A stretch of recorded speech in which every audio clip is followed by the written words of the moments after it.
Head coach Ben Olsen for you. Ben, just to kick it off, how are preparations going for Minnesota leading to the second consecutive road game here? It was a good week, again, it's pretty typical. After a loss, you start off a little moody, you work on yourselves and you get back to work and then slowly, gradually start to work yourself into Minnesota and the problems they pose and some of the things that we want to kind of improve on from the weekend. Minnesota is a real team and I think the coach has done a good job of giving them, a clear picture of what they want to do. They've been tinkering like a lot of teams over the early stages of the season, and whether it's again Pookie, Young, uh, Angwane, there's a formidable attack, can get you in a bunch of different ways. A solid midfield that is again workmanlike, but also clean on the ball and can connect passes. And some weapons on set pieces. So this is a very dangerous group as they've shown so far this season. Ramon, so were you in the room here? Hey, Ben, last week we didn't see action from Mikael and Sebas Pereira. They were out injured. Can you speak on their progress in training this week as they try to get match fit ready? Nope. Sorry. No worries. Next question is, last week we spoke on the adjustment to make it a more attacking back three to get crosses into the area. Yeah. How can the team work on taking advantage of that plethora of process and be more efficient with the process? Well, I'll say there was nothing new. It wasn't anything specific to Chicago. Maybe some of that was game state, and in particular as we were pushing the game, as they got the first goal. But again, we if the service is there and they're giving us wide overloads and opportunities to get numbers in the box and get the right service in, then we'll take it. If something else offers in the game, hopefully we can exploit that area.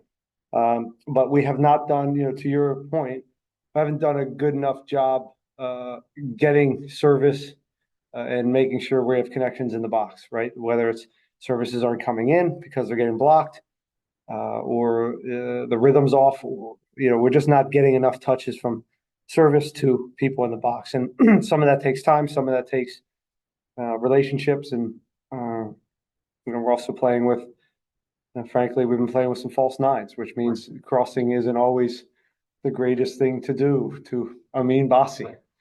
So there's other ways to go about scoring goals than service. Sometimes it's a lower percentage opportunity just to serve a ball in. So we look for higher percentages, but when we do have those looks, again, we just have to connect better. And the last one is, in MLS play, not counting the magical run in the Open Cup last season, Minnesota is unbeaten versus Dynamo in 9 games. That shocked me too. I didn't know that. That shocked me too when I read it. What can the team do to break that? I've only been there for 1 or 2 of them, so don't bring me into that. So I'll actually answer it that way. We only struggled against them a little bit last year, but we also, we beat them in the Open Cup. Right. So they're a good team. They've done a great job. It's a great. I enjoy going there. I think it's a great city. I think the stadium, beautiful, and the details of it, are really it's a really nice place to play, and the Wonder Wall and all that is a neat experience for our guys to go, and it also gives them a home field advantage. But it's how you look at it. You go there, be appreciative of the moment and what the challenge ahead. The past can change. Best of luck. Thank you. Jorge, go ahead. Hey, Coach. All right. Hey, just wanted to ask you, despite the loss this past weekend, how do the guys stay motivated to keep their heads up and know that they've got to get a result next game or try to get a result next game? Well, Jorge, that's what we do, man. You know that. This is our jobs.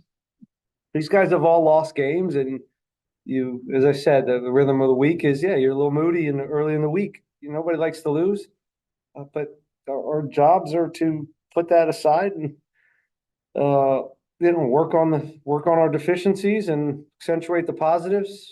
We're 3 out of 4 we've won, and we have a great opportunity in front of us to get something in a very tough building. But it's still early. We're still really dialed in on, of course, the opponent and what they offer, but we're still tinkering and figuring out who we are and trying to teach not only the game but more specific, even getting more relationship based right now. Some of these connections and some of the formations that we've been playing, it's going to take some time, and we just got to keep at it, keep showing them what we offer, and stay positive, be brave on the road, but really be collective and defend as a unit.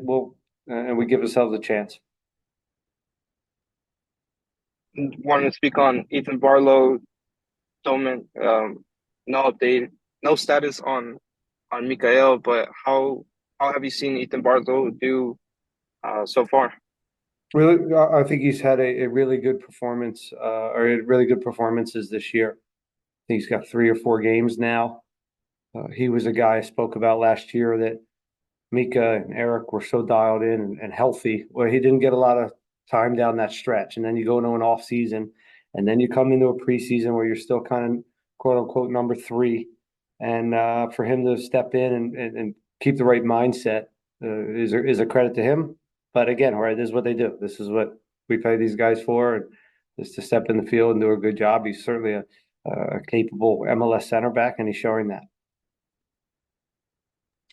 Thank you, Coach. Safe travels. All right, Dustin, go ahead. Hey, Ben. Hey, you talked a little bit about it with Herman, but Griffin Dorsey's play this year, you've talked about the crossing and getting in. What have you thought of Griffin's play this year? Do you feel like you need kind of more out of that from him? We need more out of a lot of guys, and need more of the coach. We need, it's just that time of year where you need more. And yes, Griffin is insatiable when it comes to information and wanting to get better, and so we're working with him. And but it's not always just the server, right? It's what's available for him, and then sometimes nothing's available, and maybe it's not the time to cross. So we're just figuring out some ways to be more effective in those areas. He's frustrated he's not getting more assist in this moment, but if I know him and how resilient he is, those will start racking up, and when they come, that comes with confidence. And now, usually the floodgates open, just like a goal scorer. So hopefully that's sooner than later. But the one thing, with Griffin is you step out of a game and you always know the effort and the ground coverage is always there. And I tell young players in particular, if you're having a bad game and maybe the offensive part isn't working, you dial up the defensive work, and sometimes that can lead you into playing better on the offensive end. And he just gives us, from an effort standpoint and ground coverage and being a threat in behind and being a nuisance to play against, that's always there. So there's going to be days where the connections aren't there. Overall, we're very, very happy to have him. And last one from me, Team Pukki, obviously, they're a big goal scorer. He scored his first goal in MLS against you guys last year. He scored a lot since then. But just what kind of challenges does he bring, like a world-class striker like that? That's it. He's world class. He's a guy I remember looking at for DC United, and was a guy we wanted to bring there a few years back. He can create his own shot. He's smells it, within the box on where to be. He's got a really, like most world class goal scorers, they have this sixth sense about where the ball is going to drop. Clever, back shoulder running, little tight channel runs to get a shot off. Pretty good in the air, distance. He's got it all, and that's, I think what you want out of your forward. They give you so many different ways to score goals, and if you can find the right relationships with a guy like that, it's very dangerous. So, just keep an eye on him. Keep an eye on him at all costs. understand his tendencies, his habits, and that's a good start. Thanks, Ben. All right, anything else? Rudy? Yep, Rudy, go ahead. Hi, Coach. Rudy. Hey, not to reminisce, I guess, a lot on maybe a question from our friend Maggie regarding yellow cards, but um, at the end of the day, seeing players that are passionate like Franco Escobar, is there a way that you guys work on maybe a controlled anger, in the next games after, having some flare-ups? Let me start by saying I like you guys, but I sure do miss Maggie. Yeah. That's for sure. Franco lives in he lives on the edge, and a lot of great players do. It's one reason why he's got rings on all his fingers. This is a guy that's a winner, and you live with that. Some of the worst teams I've had I've had a bunch of nice guys, and so he's not that. And as long as it doesn't become something where it's extremely detrimental to the group, and he's a positive overall. He's still a guy that we're gonna roll out there and go to battle with, because I think the players enjoy seeing him in the lineup. I know I do. So, but yes, of course, you have to be smart too. You have to, within that, understand sometimes he's targeted. I thought the call the other day was not good enough. I thought it was again, you'd have to do that call so many times in a game. And I think sometimes he gets targeted because of his passion, his emotion. And sometimes then that lends to calls against you or quick yellow cards. I've seen it before from referees.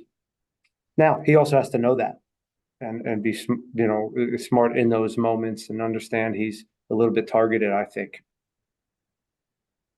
Thanks, Coach. Best of luck on Saturday. Thanks, guys. Thanks, everyone.